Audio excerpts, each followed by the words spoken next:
আসসালামু আলাইকুম, সবাইকে স্বাগত জানাই আজকের উচ্চারণের ক্লাসে। গত দিনে আমরা উচ্চারণের ক্লাস নিয়েছিলাম। সেই ক্লাসে আমরা দুইটা পার্ট শেষ করেছিলাম। প্রথম পার্ট ছিল উচ্চারণের একটা সাইড নোটের উপরে ক্লাস, এবং দ্বিতীয় পার্টে আমরা ক্লাস নিয়েছিলাম হচ্ছে ব ফলা এর উচ্চারণের নিয়ম। আজকে আমরা শুরু করব হচ্ছে ম ফলা এর উচ্চারণের নিয়ম। এই যে দেখো, এখানে লেখা আছে ম ফলা এর নিয়ম। আমরা এখন ম ফলার নিয়মটা একটু দেখার চেষ্টা করি। তো ম ফলা তিনটা জায়গায় থাকতে পারে। একটা হচ্ছে শব্দের প্রথমে, শব্দের মাঝে, শব্দের শেষে। শব্দের প্রথমে যে মফলা থাকে তাকে বলা হয় আদ্য মফলা। শব্দের মাঝখানে যদি কখনো মফলা থাকে তাকে বলা হয় মধ্য মফলা। শব্দের শেষে যে মফলা থাকে তাকে বলা হয় অন্ত মফলা।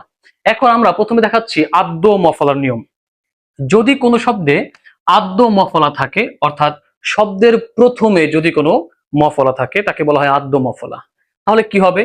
এই আদ্য মফলার কোনো উচ্চারণ কখনো হবে না। উচ্চারণটা কি হবে? জিরো।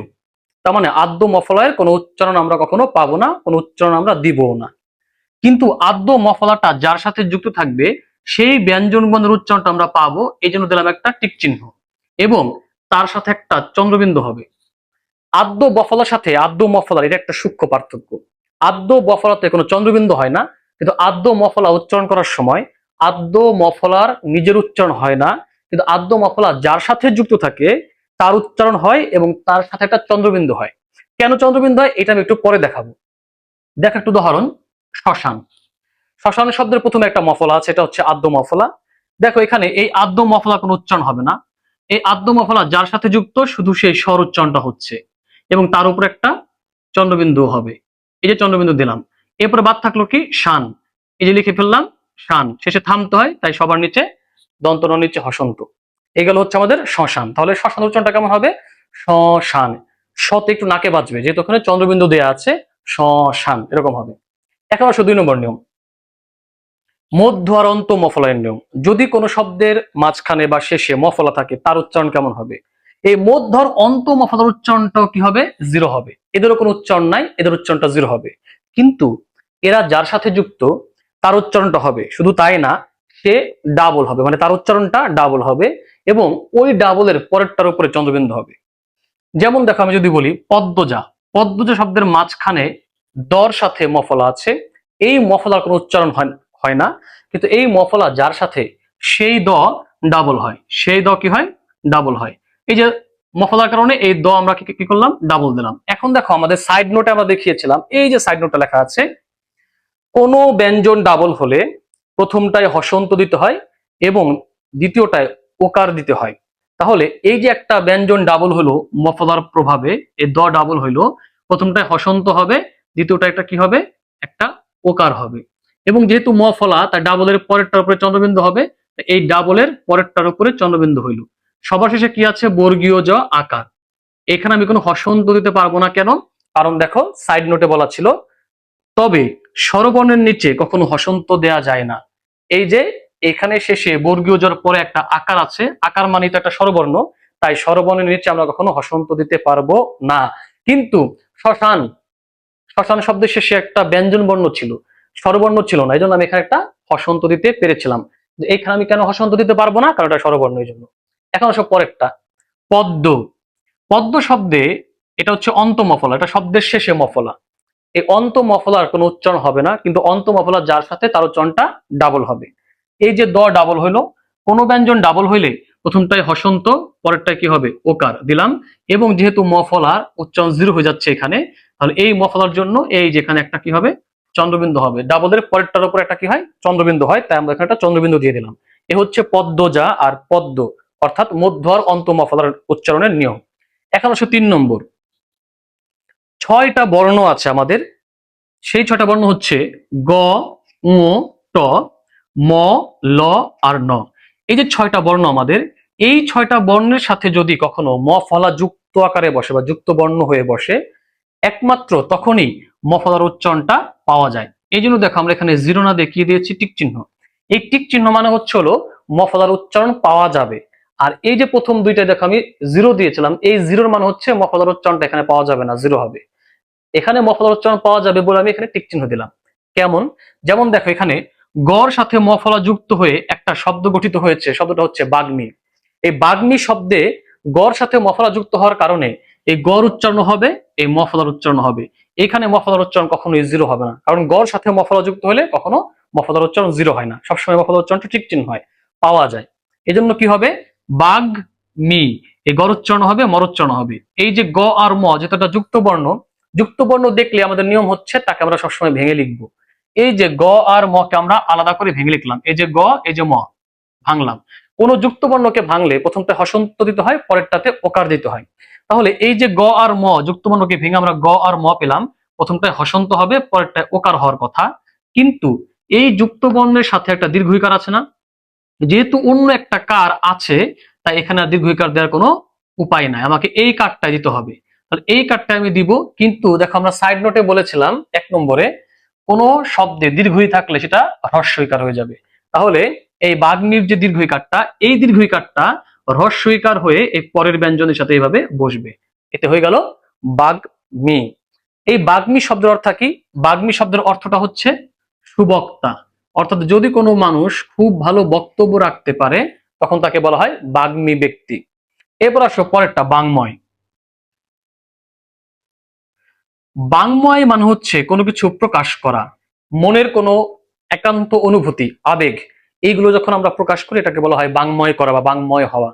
তো এই যে দেখো এখানে বাংময়ে ওর সাথে ম ফলা বসছে, তাহলে এই ওর উচ্চারণটাও হবে, ম ফলার উচ্চারণটাও হবে। এই যে দেখো এই ও আর মকে আমরা ভেঙে লিখলাম, ও হইলো ম হইলো। প্রথমটাই হসন্ত, পরেরটায় ওকার দেওয়ার কথা, কিন্তু এখানে আমরা পরেরটাতে ওকার দিতে পারবো না। কেন? কারণ আমরা একটা ছোট্ট নিয়ম মনে রাখবো, সেটা হচ্ছে অন্তঃস্থ এর আগে, অন্তঃস্থ এর আগে কখনো ওকার হয় না, অন্তঃস্থ এর আগের বর্ণের সাথে কখনো ওকার হবে না, সবসময় অ উচ্চারণ হবে। যেহেতু বাংময় শব্দের শেষে একটা অন্তঃস্থ আছে, তাই এই অন্তঃস্থ এর আগে এই ম এর সাথে যে অটা, এই অটা কখনোই ওকার হওয়ার কোনো সম্ভাবনা নাই। তাই এখানে উচ্চারণটা বাংময় না হয়ে হবে কি বাংময়। এইগুলো হচ্ছে বাংময়। তাহলে বাংময় মানে হচ্ছে কি প্রকাশ। এরপর দেখো কুটমল। কুটমল শব্দে টর সাথে ম ফলা বসছে, তাই টর উচ্চারণ হবে, মর উচ্চারণ হবে। প্রথমটা হসন্ত দিলাম, পরেরটা আমাদের ওকার হওয়ার কথা, কিন্তু হবে না। কেন হবে না বলছি, এবার সবার শেষে ল থামতে হয়, তার ল নিচে হসন্ত। এই যে আমরা ট আর ম কে ভেঙে লিখলাম, প্রথমটায় ট তে আমরা হসন্ত দিলাম, কিন্তু ম তে আমরা ওকার দিতে পারলাম না। কেন? কারণ হচ্ছে হলো এটা 2 অক্ষর বিশিষ্ট শব্দ। আমরা জানি শব্দের মাঝখানে কোন একটা যুক্ত বর্ণকে আমরা যদি ভাঙি, ওই যুক্ত বর্ণকে ভাঙলে প্রথমটা একটা হসন্ত হবে, পরেরটায় ওকার হবে কিনা সেটা আমাকে দেখতে হবে, ওটা কয় অক্ষর বিশিষ্ট শব্দ। দেখো কুটমল শব্দটা 2 অক্ষর বিশিষ্ট শব্দ।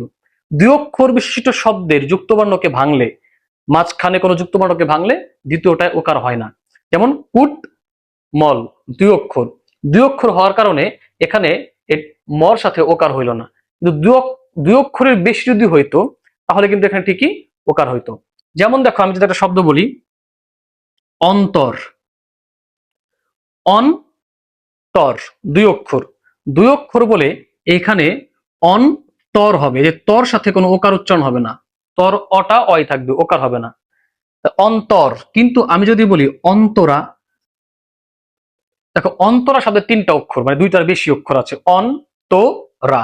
যেহেতু এখানে 2টার বেশি অক্ষর আছে, তাই তোমার এইখানে কিন্তু আবার এই দন্ত নয়টা যুক্ত বর্ণকে আমরা যখন ভাঙবো, প্রথমটা হসন্ত হবে, পরেরটা ওকার ঠিকই হবে। তার মানে অন্তরের উচ্চারণ হচ্ছে অন্তর, কিন্তু অন্তরা এটা 2 অক্ষরের বেশি, 3 অক্ষর বলে এখানে উচ্চারণ হবে অন্তরা। এখানে তর সাথে ওকার হবে, কিন্তু অন্তরে তর সাথে ওকার হবে না, এটা হবে অন্তর আর এটা হবে অন্তরা। ওকে, এগুলো হচ্ছে এটা কুটমল। এখন আসো কুটমল, কুটমল শব্দের অর্থ কি আসলে? কুটমল শব্দের অর্থ হচ্ছে ফুলের কুড়ি। ফুলের কুড়িকে আমরা কি বলি? কুটমল বলি। এখন আসো সম্মান। আমরা সাইড নোটে দেখো একটা নিয়ম বলেছিলাম এরকম, দন্ত স্বর উচ্চারণ যদি ইংরেজি এস এইচ এর মতো হয়, তাহলে ওই দন্ত স্বর উচ্চারণ সবসময় তালব্য বসা হয়, এবং দন্ত স্বর উচ্চারণ যদি আমরা ইংরেজি এস এর মতো করি, তখন ওই দন্ত স্বর উচ্চারণটা দন্ত স্বয় থাকে। এখন দেখো তো এখানে সম্মান বানানে দন্ত স্ব আছে প্রথমে, এই দন্ত স্বর উচ্চারণকে আমরা এস এর মতো করি নাকি এস এইচ এর মতো করি? আমরা কি বলি সম্মান, সম্মান বললে এস এর মতো উচ্চারণ হয়, কিন্তু আমরা যদি বলি সম্মান, তখন এস এইচ এর মতো উচ্চারণ হচ্ছে। আমরা কিন্তু সবাই সম্মানই বলি, বিশেষ করে বাংলাদেশে আমরা সম্মান বলি, পশ্চিমবঙ্গের কিছু কিছু এলাকায় সম্মান অনেকে বলে। তো এই যে সম্মান বললাম, এখানে দন্ত স্বর উচ্চারণটা এস এইচ এর মতো হইলো। SH এর মতো হওয়ার কারণে এই দন্ত স্বর উচ্চারণ দেখানোর সময় হয়ে যাবে তালব্য স, তাই তালব্য স হয়ে গেল। এরপর দেখো ময়ে ময়টা যুক্ত বর্ণ। এই যে আমরা বলেছিলাম আমাদের নিয়মে যে মর সাথে মফলা যুক্ত হইলে এই মর উচ্চারণ হবে, মফলার উচ্চারণ হবে। তাহলে এই যে এই মর উচ্চারণ হইলো, মফলার উচ্চারণটা হইলো। তাহলে এই ময়ে মকে আমরা ভেঙে নিলাম। কোন যুক্ত বর্ণকে ভাঙলে কি হবে? প্রথমটাই হসন্ত, পরেরটাই ওকার। কিন্তু এইখানে এই যুক্ত বর্ণের সাথে একটা আকার আছে না, তাই আমি ওকার দিতে পারবো না, আমার এই আকারটাই বসবে। এই যে আমি আকারটা দিলাম, শেষে ন, এই যে ন থামতে হয়, তাই এখানে হসন্ত। কি হলো? সম্মান। এরপর আসলে দেখো গুল্ম। গুল্ম মানে হচ্ছে গাছের লতা পাতা, লতা পাতা জাতীয় উদ্ভিদকে বলা হয় গুল্ম জাতীয় উদ্ভিদ বা গুল্ম। এখানে দেখো গুল্ম শব্দে লর সাথে মফলা। এই দেখো লর সাথে মফলা যুক্ত হলে লর উচ্চারণ হবে, এই মর উচ্চারণ হবে। এখানে মফলার উচ্চারণটা জিরো হবে না। যেমন দেখো এখানে গয়ের সুকারে গু আমরা দিলাম, এরপরে ল আর মকে আমরা ভেঙে লিখলাম। এই যে ল আর ম আমরা ভেঙে লিখলাম, প্রথমটায় হসন্ত, পরেরটায় ওকার। প্রথমটা হসন্ত হলো, পরেরটাতে কি হইলো? ওকার হইলো। এখানে কিন্তু হসন্ত হবে না কেন? কারণ যুক্তবর্ণকে ভাঙলেই, শব্দের শেষে যুক্তবর্ণ থাকলে তাকে ভাঙলে প্রথমটা হসন্ত হয়, পরেরটা ওকার হয়। ওকে, এরপরে দেখা আসে উন্মাদ। দন্ত নয়ের সাথে মফলা। এই যে দন্ত নয়ের সাথে মফলা যুক্ত হইলেও দন্ত নয়ের উচ্চারণটাও হয়, মফলার উচ্চারণটাও হয়। তাহলে হ্রস্ব তার মতো হ্রস্ব থাকলো।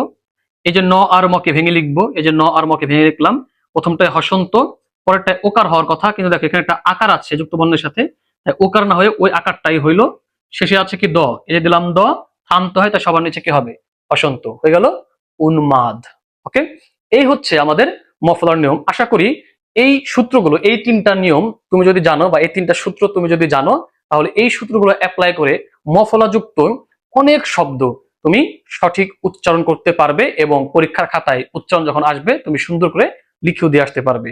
আশা করি তোমার উপকার হয়েছে ক্লাসটা করে, এবং পরবর্তী উচ্চারণের যে ক্লাসগুলো আসবে আমাদের, সেই ক্লাসগুলো তোমার অনেক উপকার হবে। তুমি যদি ক্লাসগুলোতে অংশগ্রহণ করো, ক্লাসগুলো যদি দেখো মনোযোগ দিয়ে, এবং যদি সেই অনুযায়ী প্র্যাকটিস করে বিভিন্ন বোর্ডে আসা প্রশ্নগুলো। তো আমরা পরবর্তী ক্লাসে শেখাবো হচ্ছে র ফলা এবং ল ফলার উচ্চারণের নিয়ম।